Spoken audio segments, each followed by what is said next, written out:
দেশের বাজারে আবারও বেড়েছে স্বর্ণের দাম, যা নতুন করে চিন্তায় ফেলেছে ক্রেতাদের। ভালো মানের স্বর্ণের দামে এক দফা বৃদ্ধি এনে প্রতি ভরিতে বাড়ানো হয়েছে ২,২১৬ টাকা। ফলে সোমবার ২৩ ফেব্রুয়ারি সকাল ১০টা থেকে ২২ ক্যারেটের এক ভরি স্বর্ণ কিনতে গুনতে হচ্ছে ২,৬১,০৪০ টাকা।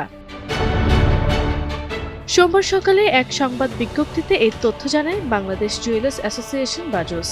নতুন মূল্য অনুযায়ী ২১ ক্যারেটের প্রতি ভরি স্বর্ণ বিক্রি হচ্ছে ২,৪৯,১৪৩ টাকায়, ১৮ ক্যারেটের প্রতি ভরি ২,১৩,৫৬৮ টাকায় এবং সনাতন পদ্ধতির স্বর্ণ প্রতি ভরি ১,৭৪,৭৮৫ টাকায় বেচাকেনা হচ্ছে।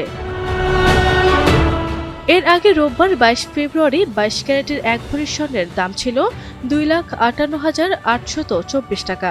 এছাড়া ২১ ক্যারেটের প্রতি ভরি ২,৪৭,১০২ টাকা, ১৮ ক্যারেটের প্রতি ভরি ২,১১,৭৬০ টাকা এবং সনাতন পদ্ধতির স্বর্ণ ১,৭৩,৩২৭ টাকায় বিক্রি হয়।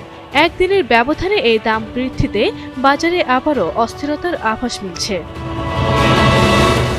বাজুস জানিয়েছে, পরবর্তী ঘোষণা না দেয়া পর্যন্ত এই নতুন দাম দেশের সব জুয়েলারি দোকানে কার্যকর থাকবে। তবে নির্ধারিত দামের সঙ্গে সরকার নির্ধারিত ৫% ভ্যাট যোগ করতে হবে এবং বাজুস নির্ধারিত ন্যূনতম ৬% মজুরি যুক্ত হবে। তবে গহনার ডিজাইন, কারুকাজ ও মানভেদে মজুরির পরিমাণ আরও বাড়তে বা কমতে পারে। বিশেষজ্ঞরা বলছেন, আন্তর্জাতিক বাজারের প্রভাব, আমদানি ব্যয় এবং ডলারের বিনিময় হার সব মিলিয়ে দেশের স্বর্ণ বাজারে এই মূল্যবৃদ্ধির চাপ পড়ছে।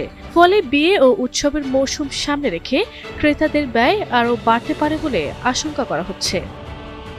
আরভি ইসলাম হিমু, এনটিভি অনলাইন।